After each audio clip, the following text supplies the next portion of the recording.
Support for Podcast by Night is provided by Midnight Syndicate. To learn more, please visit midnightsyndicate.com.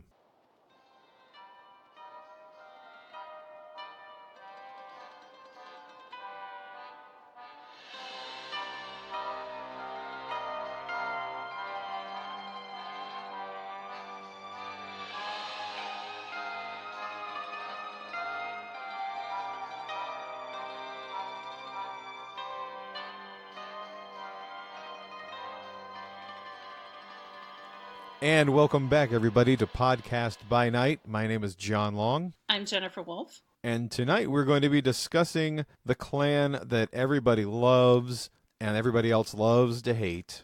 That's right, the Clan of the Rose. It's totally true. Everyone has to hate on you because you're beautiful.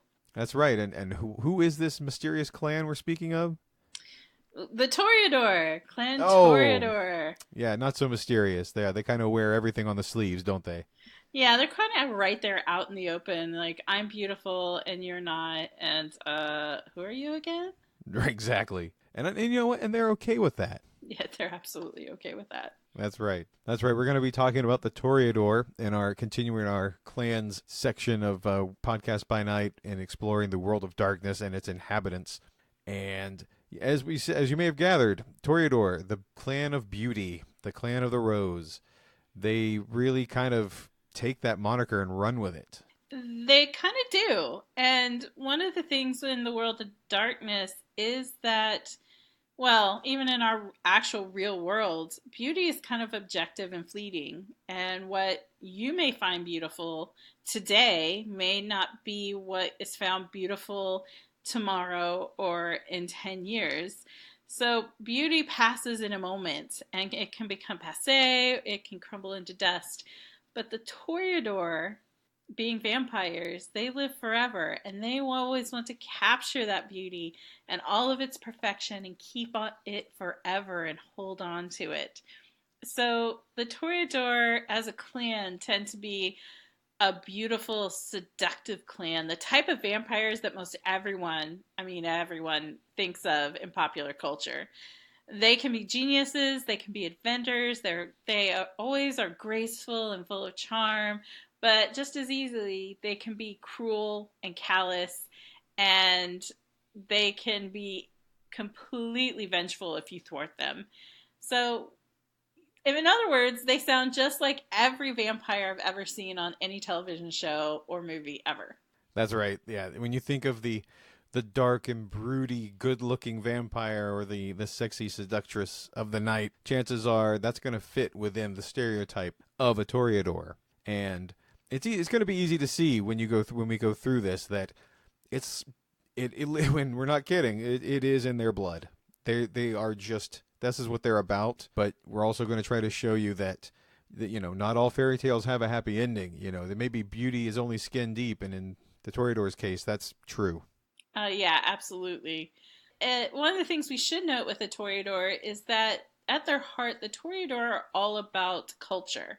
And as long as there's been civilization and there have been humans in that civilization, the Toreador have been around that, if nothing else, because they like to enmesh themselves and direct culture, art, and society. So they see themselves almost like the guides of human civilization, guiding art, guiding culture, and leaving behind all these marks on humans.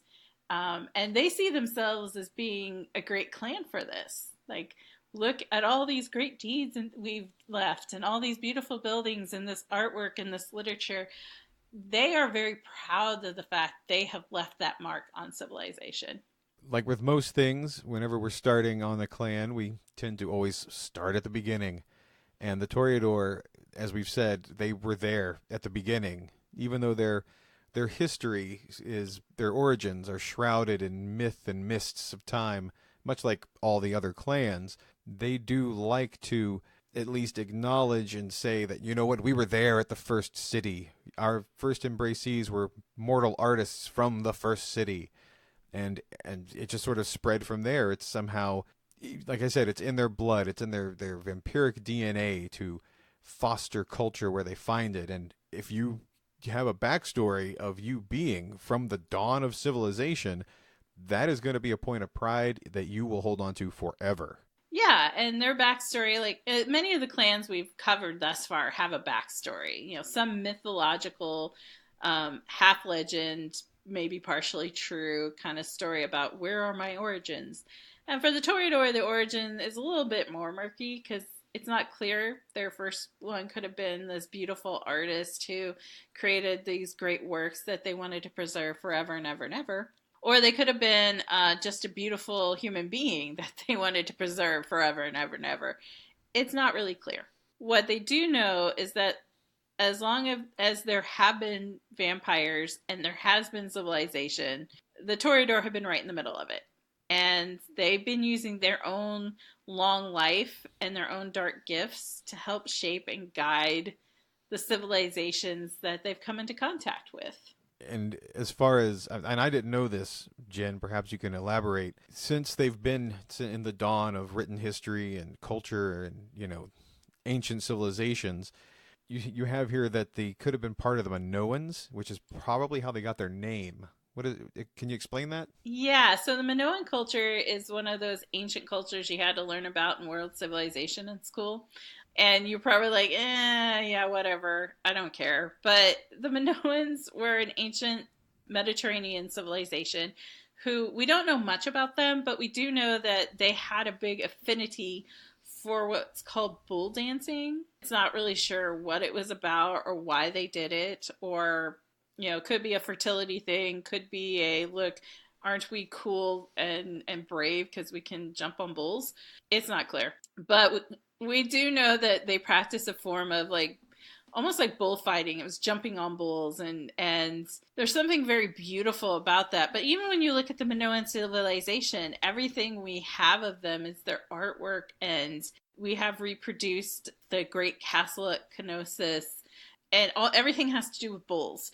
And it's rumored that the Toreador were there, and that's why there was this beautiful, great civilization on this random island in the Mediterranean, and that they're named Toreador, which comes from the Spanish. It's a Spanish name for bullfighters. So that's where the connection is. The rumor is that they've long been associated with this whole bullfighting, grace, beauty, but deadly kind of concept of art and civilization. I don't know. I personally think it's a stretch. I'm being a historian. I'm like, that feels like a stretch to me. But that's the story. That's the story that gets claimed, is that, back in the day when there were the Minoans, there were the Toreador, and that's where they get their name. Whatever helps you sleep through the day, Toreador. Hey, well, I would definitely say that the modern Toreador could buy it, because what is it? It's tradition to throw roses at the matador after so like roses, bulls. I mean, there is some at least. It's all romance, non-connection. Yeah, exactly. The romance of it, the connective tissue to modern history, not ancient history, but Yeah, the romance, the beauty, the graceful kill, whatever. Blah blah. Okay. Blah. As you can see, ladies and gentlemen, I may be the more romantic of the two here. I would like to point out Toreador was one of my first clans I ever played, so and you did it so well. I that did. Snark is legendary. It was true. Yeah. So yeah, the Toreador. The reason the Toreador like to position themselves with these ancient Minoans is because they like to posit that they are the experts at raising up civilizations. They are giving themselves these ancient credentials to show everywhere there was a great civilization, there was a Toreador behind it.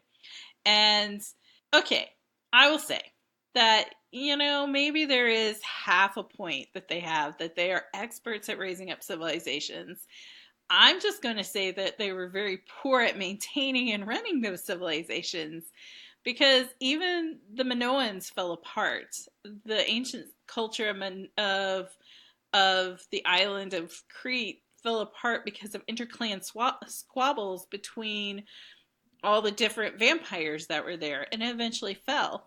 And this leads to the rise of other clans, the Ventru in Rome, the Bruja in Carthage, and those become the new dominant powers in the Mediterranean, while the Toreador, they kind of have to scatter off for now. Their dominance ended with that Minoan civilization.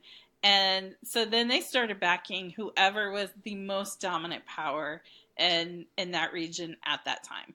But even like the Minoans, Rome's glory also began to fade, and old crumbling edifices of Ventru power began to topple, as it does, because they're Ventru.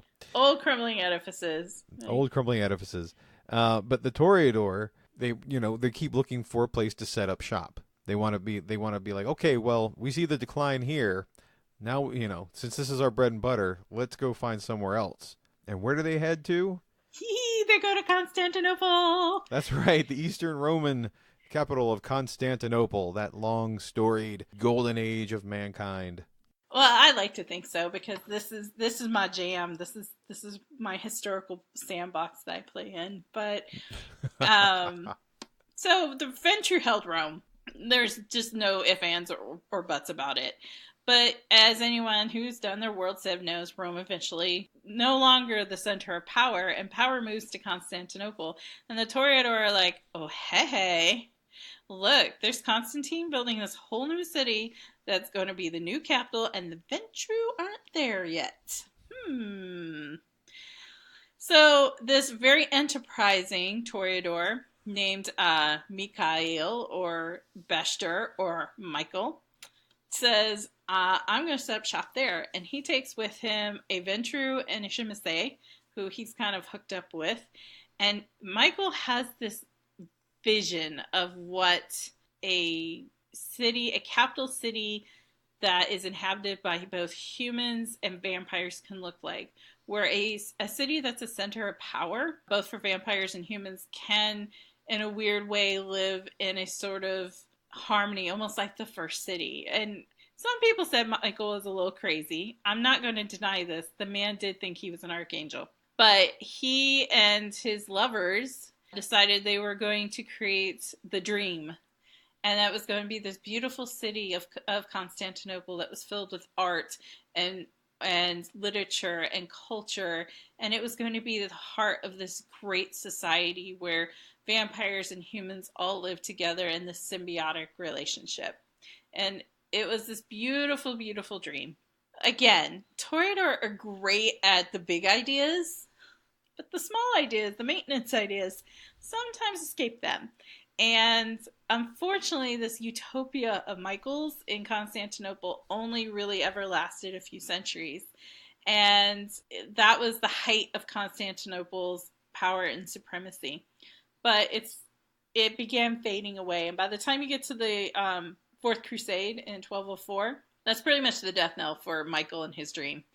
The Frankish knights from Western Europe, a lot of them were of Viking stock, all got the thumbs up from Pope Urban to say, go to Jerusalem, win it back for God, and while you're along the way, if you pick up some good loot, that's okay too. It's much more complicated. It's a much more complicated situation. But long and the short is they sacked Constantinople. And after that, Michael's dream just starts to fade away until in 1453, the city is so weak, the vampires are so divided, that the city just falls to the Ottoman Turks, and it would become a part of the courts of the Ashira, and it would no longer be tied to Europe, and thus not tied to the Camarilla. But the Toreador dream of this beautiful utopian city full of art and culture and architecture and great things kind of fell with Constantinople. Not to say that they didn't experiment in other parts of Europe at that time. No, while Michael was over in the east doing his thing, in the west, some other enterprising Toreadors started laying the groundwork. They took a slower approach, I guess, seeing that, hey, if we just keep these embers burning, we could probably build something out of this. And so they began working with the barbarous Franks and all those others that the Western Empire left behind when Rome fell, started building them up. I guess, were they preserving the culture that was there? Were they fostering whatever the Gauls had going? If I were to say, I would say they're much more trying to preserve Roman culture. and tried to pull back the ties of civilization that were starting to fray very seriously at this time. So the Toreador were desperately just trying to hold on to what little bits they could as these new barbarian hordes kept coming in. And one of the big ways they did that was through the church. Yes. Because the church was the power that filled the vacuum that was left when the Roman Empire in the West started fading away. And so there are Toreador who start working within the church itself, and they begin permeating the different church courts that were there. They started helping to facilitate things such as the training of scribes and the hiring of artists and the hiring of poets in order to ensure that the civilization would continue even despite these new rulers showing up. And it's sort of like, hey, this is the culture that's here. We're showing this off to you and making sure you like it, because then you'll come in and maybe you'll want to be a part of this culture too. That's a great point, because when you look at the churches of the Middle Ages, in anything dealing with the power of the church and religion in the West, a lot of it is really nice art and architecture. It's gorgeous. It's like, wow, so this must be where everybody ran to, this, and so it also, in the minds of the civilians, the citizens, if you will, of around the church, it's sort of put in their minds that they were the heart of all this knowledge. And I think that's what the Toreador were kind of going for, is like, hey, let's create a hub, even though it'll be centralized somewhere else, but its long-reaching fingers can touch everybody, and through that, we can influence them. Exactly. And part of the reason they wanted to do it there is, well, frankly, the Dark Ages weren't exactly a time of political unitedness and sunshine in Europe. There was no European Union back in them days. And it was a time filled with a lot of barbarians, petty kings. Everybody's fighting everybody else. Everybody's looting everyone else. I had a professor at UCLA who, when I was doing my medieval studies course, used to like to say that these random lords would come into a village, sweep through, and rape the chickens and steal the women. It took you a moment to realize what he said. Right.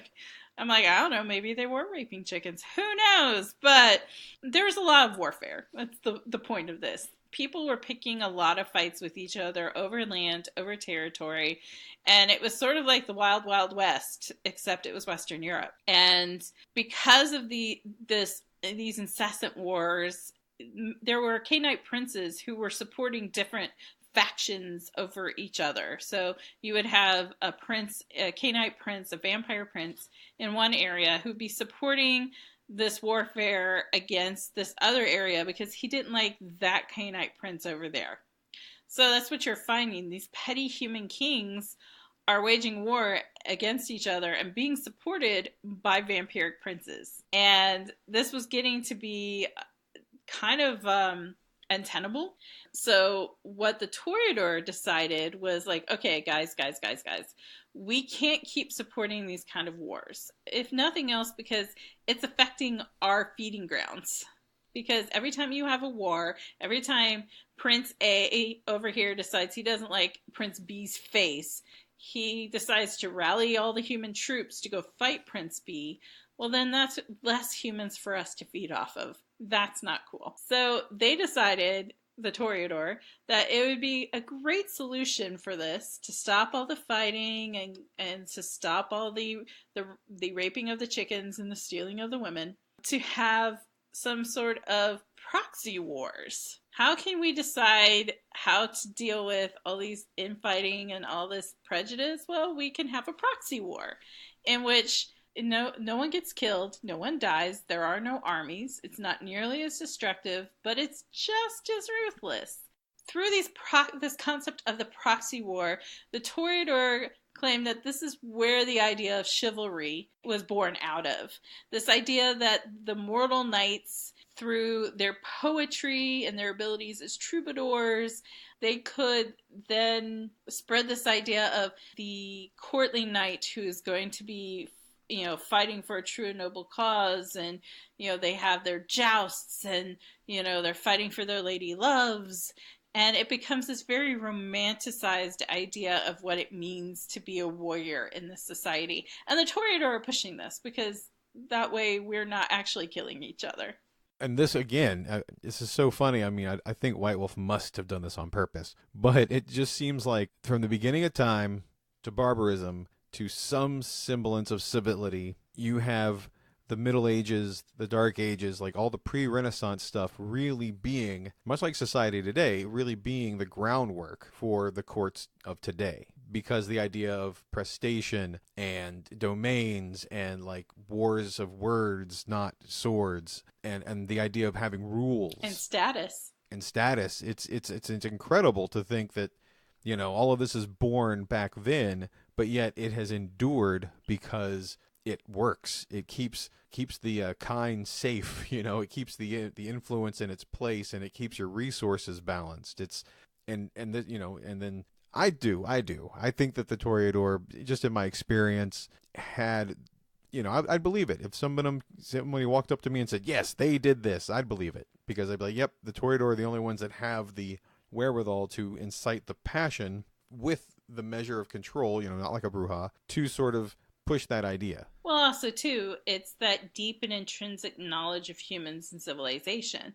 Of all the clans, I think they're one of the few that really get it. And I mean, you can see that, for example, in one of the things they developed at this time period, which was the Court of Love. And the Courts of Love were this, it's this very medieval concept. If you've read anything about Eleanor of Aquitaine or any of the chivalric nonsense of like the 13th and 14th centuries, particularly in France, the Courts of Love were Toreador's answer to how to deal with the often conflicting interests of Cainite princes. So this is before the Camarilla. There's no Camarilla yet. So this is kind of how their answer was to it. So basically what the Courts of Love were, there were 4 powerful Toreadors. 1 was a king and 3 were queens. And they had a lot of influence and a lot of sway over all of the local vampire princes in the domain, but also all the humans in the domain. So the church and the lords and the counts and the knights and all of them. They had a huge amount of sway. So what would happen is, say you're the vampiric prince of Paris, and I'm the vampiric prince of Lyon. And we decide that we don't like each other's faces for whatever reason. We would go to the Court of Love and say, I would say, I really don't like John because he insulted my outfit. And I really want to go and get my revenge on him for insulting my outfit. Yeah, honestly, White after Bastille Day? I mean, really, why are you so fucking judgmental? Ugh. Say that happened, then you would go to the Courts of Love. And then the Court of Love would all sit and they would say, okay, Jennifer, you have to do various courtly or chivalric actions in order to make this case to us that we're going to side with you against John about, him insulting your outfit. So then it became all these proxy competitions. I'm not actually working to physically harm you, but I may have to find an artist who does a great painting of me or someone else in my outfit, and it has to be, lauded as this beautiful piece of art to show to the world that you were wrong about your opinions about my outfit. It's something like that. It's not, we don't actually come to loggerheads over it, but we're basically using proxies to prove our point. And so the Courts of Love become the means by which, any particular vampire could gain power in France. And because of that, the Toreador held so much sway in France that there were only a few other clans that could rival them at that time. And that would be like the La Sombra in Spain and Italy and the Venture in Germany. They were so powerful because they could call upon all those pieces. It's not just I personally have power. It's the fact that I have so much sway on the culture of the society I live in, I can go toe to toe with any one of these other vampire clans. Right. That's the one thing that the idea of, pushing the courts of love and pushing chivalry, it wasn't just, it's again like a chicken before the egg kind of idea. It's like, did it happen with the kindred society first and then bleed into the mortals, or were the Toreador smart and they started with the mortals? I don't know. It's very chicken and the egg. Yeah, because, and of course, like you said, that would give them the power base, especially all of France is already buying it. Then Spain and Germany would have to go along with it because everybody's doing it. It's like the first pop culture. The Toreadors were the ones who invented pop culture. I think that's a fantastic idea. You can love them or hate them for that. I depends on the day. Like, is the dress blue or is it black? Or is it white? Or is it gold? Like, why are we having this conversation? It's the Toreadors' fault. It is. Well, that's, those are the Toreadors embraced in the 80s and 90s. Obviously. So sadly, the courts of love fell with the Inquisition and the Burning Times. But the idea of what they represent, this idea of a proxy war of influence and status, that would continue to live on in the Camarilla. So what you were saying, John, about how everything that they're kind of creating and setting up here, how that we see that later on in the Camarilla, this court of love and the proxy wars, there is a direct line from that to the idea of the proxy wars of the Camarilla. Yeah, that was just, I just thought that was a good a direct line. It's kind of, there is no chicken and egg. You get to see where it starts right here. Mm-hmm. Obviously, the Dark Ages, the Toreador kind of were the shining light of the Dark Ages. They were the ones who were the keepers of information, the keepers of art, the keepers of culture, and they cultivated it in a way that led to, in many ways, the flowering of information that we see in the 15th and 16th century. And it's in this time, this golden age that is the Renaissance for the Toreador, that they really start to shine. And I would say from the Renaissance to the Victorian era, the Toreador grow and prosper as a clan like probably few of the other clans ever really do. Because it's during this time that you just see this blossoming, at least in Europe, of art and culture and thought and insight. And yes, this is very Eurocentric because, I hate to say it, but the Camarilla and the Toreador are a Eurocentric clan. So in their way of thinking, historically, this is the time period the Toreador just come on their own, right? And probably the 20th and the 21st century is really, the Toreador have to be stupid giddy with themselves right now. This is like the zenith for the Toreadors, is the rise of pop culture. It's the rise of social media. There's a certain now romance around the culture of vampirism, beginning with the 19th century and now full on in the 21st century.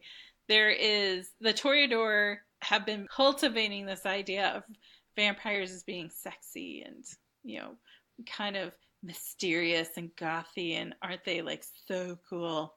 But beyond the vampires, it's like everything else. Everything has exploded, and the Toreador's sticky fingers are all over it. Well, like you said, with the golden age that was the Renaissance, it's also with the advantage of printing press and movable type and the dissemination of information, be it fictional or nonfiction. That's also a way that they sort of plant the seeds throughout Western culture, especially, and sort of they're at the forefront. They control the information. They control the narrative of these stories. And like you said about the romance, going back, I'm sure there were romantics well before Byron and Shelley, but they sort of, I don't know, whatever ideals they had, it's sort of like the, like you said before, the Ventru also had control. And most people, I would guess, in those terms, would say Ventru or, neoclassicists. They're like, I like my gardens square, and I like my water in round circles. They're very Roman in their outlook. Yes. But the Toreador are like, no, let the garden run free and wild. I want to see vines everywhere. And in that time period, that's kind of where all this, especially Victorian came after Romantic, but you know what I mean? it has long-reaching consequences. Oh yeah. Like the influence is far and far afield, and then of course, like you said, with the vampires, you get Bram Stoker, and it starts there. It's just a downward spiral. Somebody pushed a ball and it just started gaining speed, because ever since Byron and John Polidori up to Bram Stoker with Dracula, that idea has been darkly romantic. It's like everything's super sublime and dramatic and just, oh, isn't this wonderful?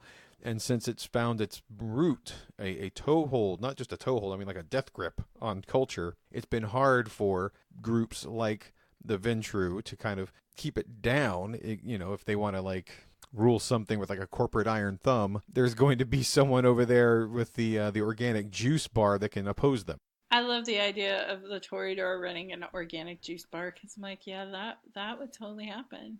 Totally. I mean, where do you think the beatniks and the hipsters came from? Living in Southern California, we see many organic juice bars. So yes, yeah. And they always offer, hey man, you see that artwork? You can buy that. Mm-hmm. It's always some local artist. Always some, yeah, exactly. They have poetry nights and book readings, and yes, oh yeah. But yeah, I mean, the fact that we live in a culture that is so just focused on different ideas of art and literature and media, and we're so focused on us and putting ourselves out there on social media. I own to the fact I am a Twitter fiend. I am on Twitter way more than I ever really should be. And there's something about that attention you get. Like anytime one of my favorite famous people that I follow on Twitter, like engages with me, I'm like, oh my gosh, they like notice me. And as a culture, we've just bought into this Toreador vision of the world, and we bought into it, hook, line, and sinker. So in many ways, that makes the Toreador one of the most influential clans of vampires in the world. Culture building and keeping things alive, so to speak. It should come as no surprise that the Toreador were at the forefront, as it were, to the creation of the Camarilla. It was something that, as you've probably heard us talk about quite a bit, what they call the burning times. It was a really flames and destruction and everything of the breakdown of kindred society. It was just a bad deal, and the Toreador were part of the I think what we say was the Bruja, the Ventru. They were really trying to rally everybody together for mutual protection, and the Toreador's influence and contribution is second to none, really, because the Inquisition, it was really knocking at their doors, and they had to make sure that they could stay safe while the fires died down. Yeah, I mean, with the Camarilla, probably the most famous Toreador, especially in the forming of the Camarilla, was Rafael de Corazon, who was at the center of not only the formation of the sect, but it's suggested that a speech that he gave, it's a very famous speech, to the elders that had gathered at this meeting. It's in that speech he first suggests the idea of this quote-unquote masquerade. And that comes out of the fact that for centuries the Toreador had been in and among mortals, because it's what they do. They're influencers of mortal society. And who knew better how to navigate around humans and how to work in and out of human society without tipping your hands than the Toreador?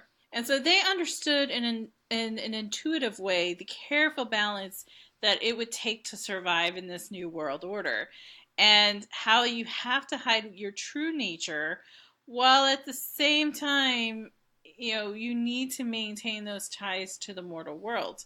So the Toreadors become huge champions of the masquerade, and they're the ones who, along with the Ventru, who had also had a long history of dealing with mortals and how to play the game of influence. So those two clans are the biggest champions of the masquerade, and it becomes the cornerstone of what would form the Camarilla and its traditions. And consequently, because of that, they are probably the second most influential clan in the entire sect, behind the Ventru. As one of the so-called high clans, the Toreador are considered second only to the Ventru, because while the Ventru can boast the most princes of any clan, the Toreador are often second. And also, if they're not a prince, they are always right next to the throne in some capacity. They have, what I guess, secondary seats of power. They're the runners up. They've got seneschal, keepers, especially harpies, because no one understands the game of status and influence like the Toreador. So harpy is tailor made for these guys. Yeah, and roles like Keeper and Harpy are ones the Toreador covet, not just because of the game of status, but because the Toreador understand the social games that are played in the Camarilla better than most anyone as well. So they understand all these rando arbitrary rules that the Camarilla has set itself up with better than just about any other clan. So they excel at these games of court intrigue, and they're champions of the Elysia, and so they'll always usually want to be keeper of Elysium because Elysia often are safe places for art and culture, and they're neutral territory for vampires. You can't pick fights there. You can't bring weapons there. You can't use powers there. And the Toreador kind of rule the roost there because they understand how to play the game there better than, say, a gang girl or a bruja who, I doubt they have a real appreciation for, like, art. I mean, seriously, they look like... Totally. That guy in the corner over there giving me the weird stink eye, he, like, smells like a dog. I know. Oh, my God. Oh, my God. I don't even know why we let them in. I guess, if a fight breaks out, I'd rather have his face in front of a fist than mine. But, who really, really lets them into polite society? I mean, are we that desperate? I mean, the Sabbat didn't want them? I don't know. Have you met the Sabbat? Yeah. No, I think we're better off. So, in those regards too, also being second in power also comes with influence. While the Ventru, especially today, heavy corporate world, the Ventru definitely hold more mortal influence in that arena. But second, also to that, is the arts and culture arena where the Toreador excel. So their influence among the mortals of film and television, music, museums. I mean, hell, a Toreador probably came up with American Idol. I'm guessing they probably did. Needless to say, that in high society, yeah, it may look nice that, oh, we're at a museum opening. But guess what? If you really need to, a Toreador can use that museum as a front for something else that they have to do on their night-to-night business in the world of darkness.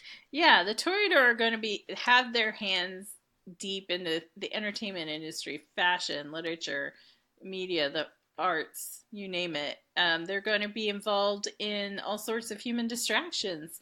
So nightclubs, concert promotions, restaurants, bars, anything bright and beautiful and shiny. They're also deep into things like, not just media, but public relations.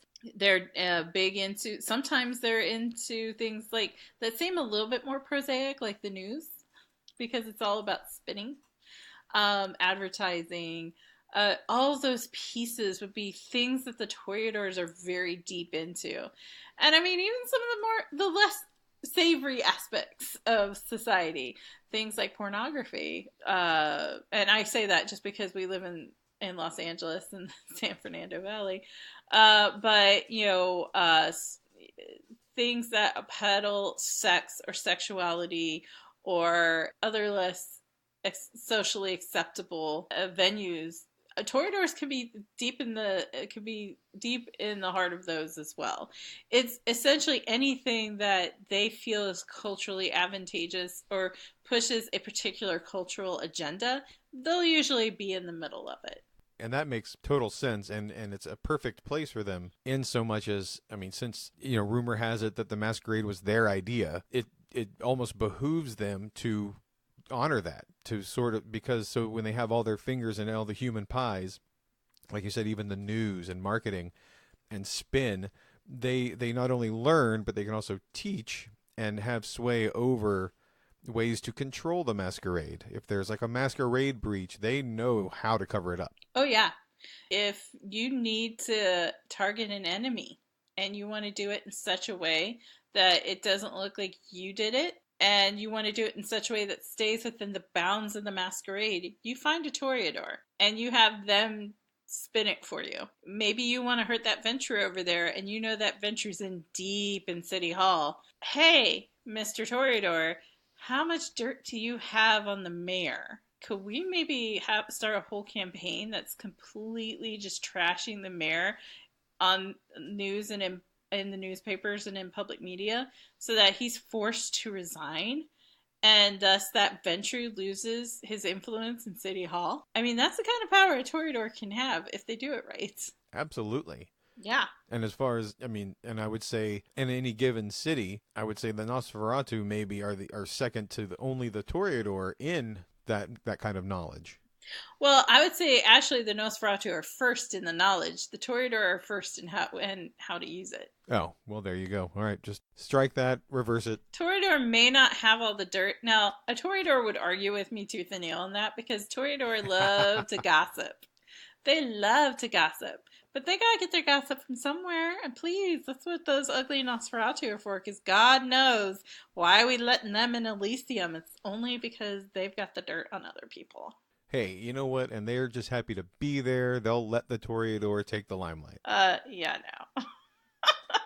Not a lot of love lost between those two clans. No, not at all. Well, speaking of clan, the Toreadors being lovers of art and beauty, you would think that they're made up of more Rembrandts and fashion designers. But they tend to actually embrace along two different lines. This is getting more into the internal culture part of the podcast. You've got those that have either been embraced because of their great skill with a particular thing, be it jewelry making, as we said, fashion design, acting, poetry, and, since the beginning, artists, painters, sculptors. And the other one, they call those the artistes. We're just going to throw the names out there, the artiste. And then there's the other ones that were either embraced because, wow, you're gorgeous and you need to last forever. Or, hey, you're a critic. I hate what you wrote about me. Revenge embrace. Or, hey, I've got billions and billions of dollars and I'm a philanthropist. Hey, great. Fund my art forever. And those are called typically the posers. And this is kind of how the line of the clans are broken down. Yeah, it's a very loose... I would say it's a fuzzy line. It's very fuzzy. If there was ever a fuzzy line, that's a fuzzy line. So right, but the Toreador, they love to put labels on things. They love to put labels on things, and then they love to argue about it. Exactly. Because the idea of what makes an artiste and what makes a poser is very... it's a very fuzzy line. Artistes can be in reality posers, and posers can possibly be artistes. It's really all in the eye of the beholder. And so this is like the constant argument in the clan of what is and isn't an artiste, what is and isn't a poser, who is and isn't one of those.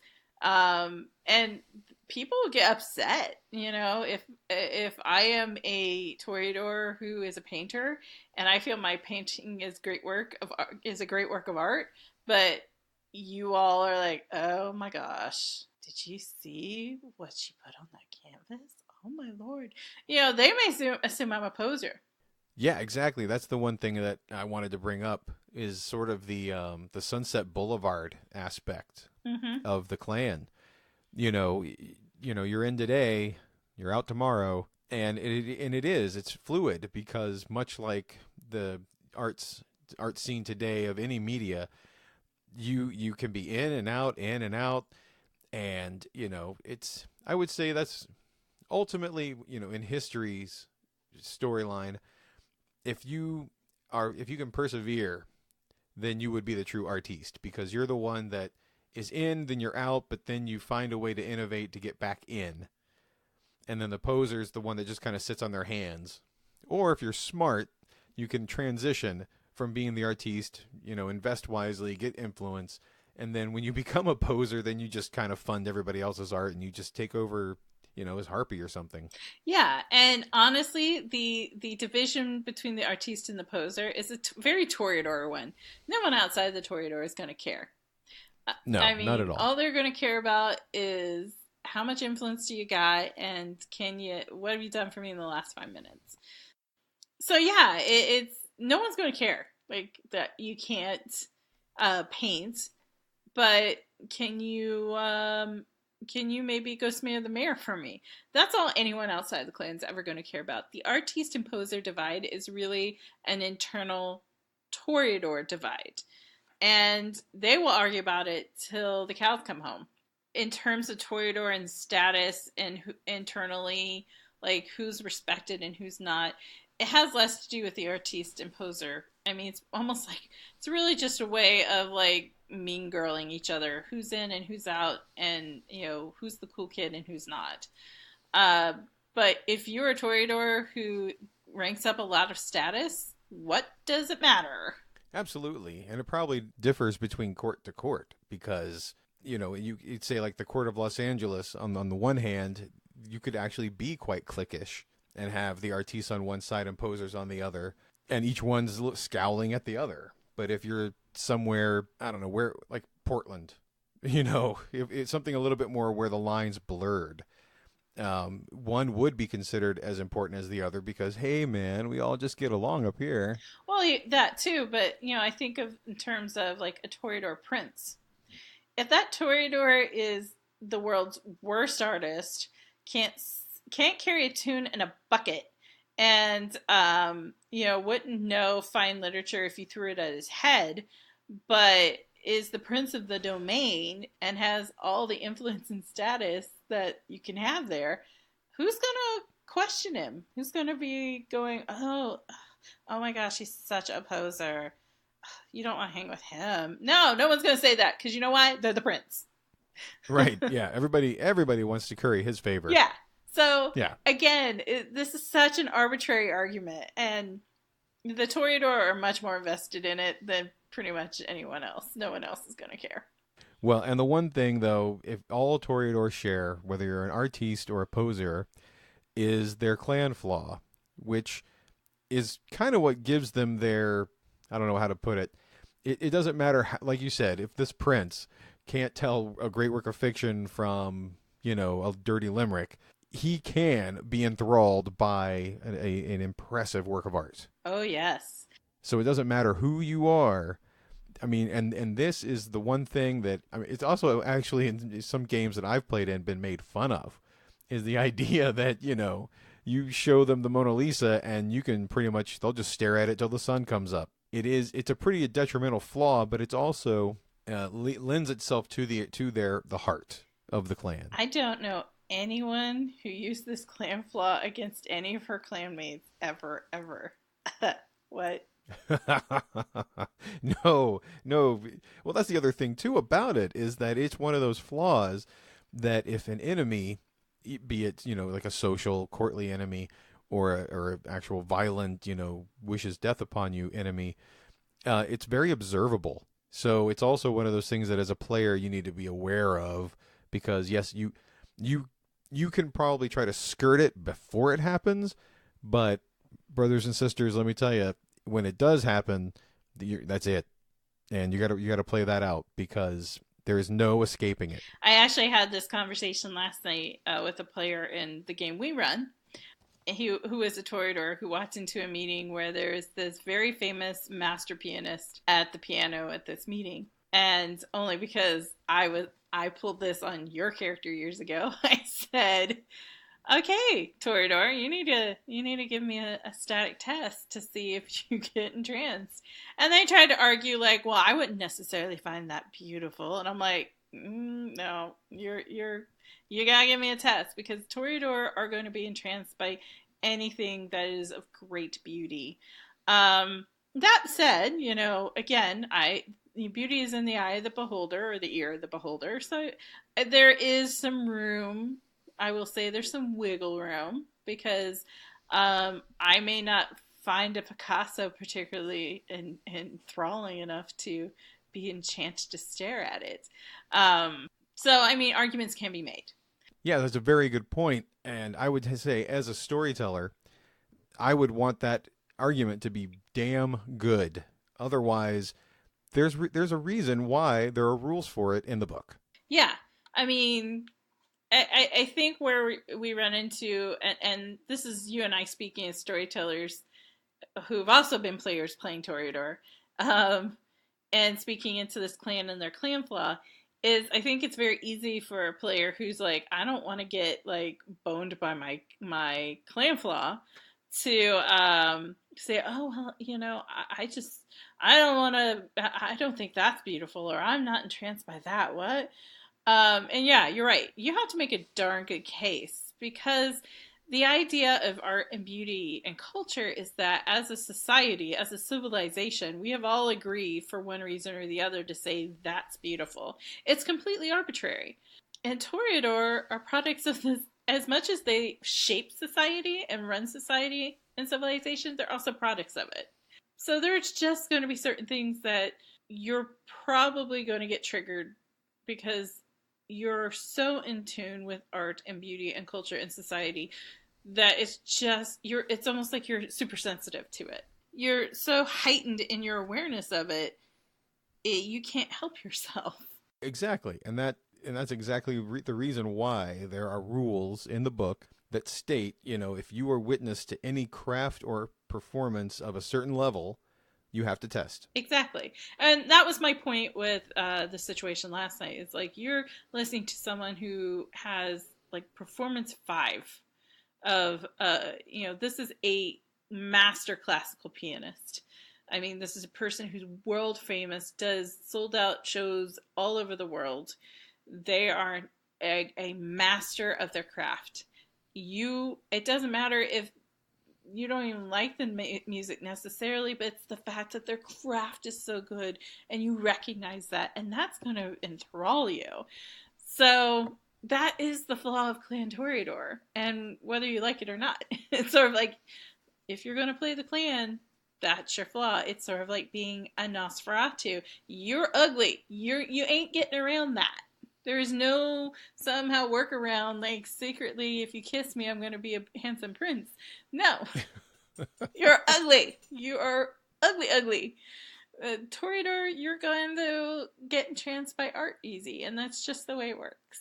And now the other part about being a Toreador is the idea, in clan, there's no hard and fast clan structure. There's no real hierarchy, but there is a concept of the guild. Now, I'm not too familiar with this, Jen, so you gotta. Yeah. So guilds, for those of you who aren't like really deep into Ren Fair culture, which I think is the only other analogy I come up with off the top of my head. Maybe if you're into gaming and you play some of these like very fantasy like RPGs online or something, they have guilds. But a guild is really more or less it's an internal coterie within Clan Toreador. And it's a group of Toreador who all agree that they're going to form around a particular art or craft or artistic expression. So, So you mean it's like guild, like actual guild, like an actual guild, like a medieval guild. So, oh wow, okay, yeah. So it's like, think of the model I kind of came up with in my head was, in Oxford, they're very fond of like these dinner clubs where people would all just get together, and they're there for a specific purpose. Tolkien and C.S. Lewis's like literary club at Oxford is a perfect example of this. It was a bunch of Oxford dons who all were big into writing, and they all really liked writing about like, fantasy topics. And they'd all get together and they would discuss and they would hammer out ideas and they would compare notes, and then they would produce things like, Tolkien came up with, it was there that Tolkien really hammered home like some of the things that would become Lord of the Rings. And C.S. Lewis came up with the Chronicles of Narnia. Ideas that they had already had beforehand, they were able to go to this group and say, hey, let's brainstorm and like workshop these. That's what a guild is. And guilds can be about anything. It could be about, punk rock music. You can have a guild that is focused on that and the promotion of punk rock, or a guild that is all about the preservation of museums, or what have you. It's just whatever you as this particular group agree on this is what your passion is going to be. I guess I did know a little bit more than I thought. Yeah. The idea, it makes total sense. It makes total sense, especially when you brought up the Ren Fair example, because that's like modern people. I don't want to say pretending, but they are forming these groups based around, because I've been, you and I've been to Ren Fairs. Oh, yeah. You have jugglers and comedians and actual smiths. So it makes total sense that they would create guilds based around those crafts. So why not a clan of artists? Yeah, it makes total sense. And these guilds, it's not just for the perfection of one's own art. It is also to promote that art into the community. It is to create standards around that art. It is to, be the champions for that art and using your influence to help champion it. Usually a guild is led by an elder, or at least the eldest vampire of the particular group. And it can be made up of a mixture of artistes and posers, because you kind of need both of them to make anyone work, because it's not just all about being artistic, it's also about the dirty, dirty business of doing it too. So you usually have a healthy mix of the both. And they seem to be arranged however the guild chooses. So there isn't a rhyme or a reason outside of what they desire to do. So it's much more like the internal Toreador creative workshops. Would you say that, as far as like the one that speaks for the clan, would be their representative within the inner council? Would I say that that's a guild? I mean, No, not guild. Like the head of the clan. Like you said, the guilds aren't necessarily leading the clan. Oh yeah. But as far as internal clan structure goes, is there like a head? Is there a shot caller? Not really. Okay. It's the Toreador are so decentralized. It's usually respect is given to whoever takes it, whether they're the eldest and most powerful Toreador in the city, or whether they are simply the Toreador who's the most cunning and got all the status and prestige. At a global level, I would say probably the most recognized Toreador and the ones given the most respect by the clan and outside of the clan would be Raphael de Corazon, who is their inner circle member and one of the founders of the Camarilla. Also, Prince Francois Villon, who is the Prince of Paris. But when I say Prince of Paris, he's really much more the Prince of France. I mean, there's other princes in France, but he's pretty much the high muckety muck. You don't cross Villon. Those are some of the... And these are Toreadors who are so revered and so respected because of the influence they hold and the art that they've promoted. And I don't think either one of these really is an artiste. I mean, they would probably argue the point, but I mean, Villon was once. He was a poet, but when was the last time he created anything? I don't think either one of them is an artiste anymore. I think both. I don't know if Raphael de Corazon ever really was. I think he was just pretty, and gave good speeches. But they are powerful, and because they're powerful, they are given respect. Now comes one of my favorite segments. Jen, if you please. I am such a Toreador. I like art and stuff, and so how do I play one? Oh my god, you're so much an artist. Can you do comic books? I love manga. Don't knock it. There is probably a Toreador who is a complete manga artist. There is. Are you kidding? I bet it was a Toreador that invented Rule 37. If it's out there, there's something for it. Yeah. Well, I guarantee it. I will say this about the Toreador. The Toreador, like the Brujah, they're a fairly easy clan for the new player. And I will fully admit, Toreador was my first clan. It was the first clan I ever played. And it's the first clan for many people I know. Because it is so easy for you to get into it. Because of what the Toreador represent. You're usually going to either be pretty or you can make pretty things. So there's a lot of wiggle room in those parameters for you to create a character or for you to play a character. And it's a very forgiving clan because there isn't that deep structure and hierarchy. Because, you know, there isn't. And so for a new player, that means there's not a lot of, you know, people like hanging over you going, no, shame, you did bad. So it's a great clan for anyone who's just starting out playing Vampire the Masquerade and you're just getting your feet wet and you don't know what's going on. Play a Toreador. I mean, like the Bruja, yes, on the surface they may seem one-dimensional. I assure you they're not. But it's also because of that aspect, it just makes them very easy for the new person to kind of slip in there. And it's a great place to start to learn how this all works. Absolutely. Oh, and as a quick editorial retraction, it is Rule 34. Rule 34, not 37. Oh, shame. Yeah, shame. I just had to say that just in case we got some angry letters. So yeah, if you want to go the artiste route, there's a ton of different pathways for you. I mean, if you can think of anything that is... If you would like to reach us after our normal podcast hours, we can be reached on Facebook at Podcast by Night, on Twitter at By Night Podcast, or at our email at podcastbynight@gmail.com.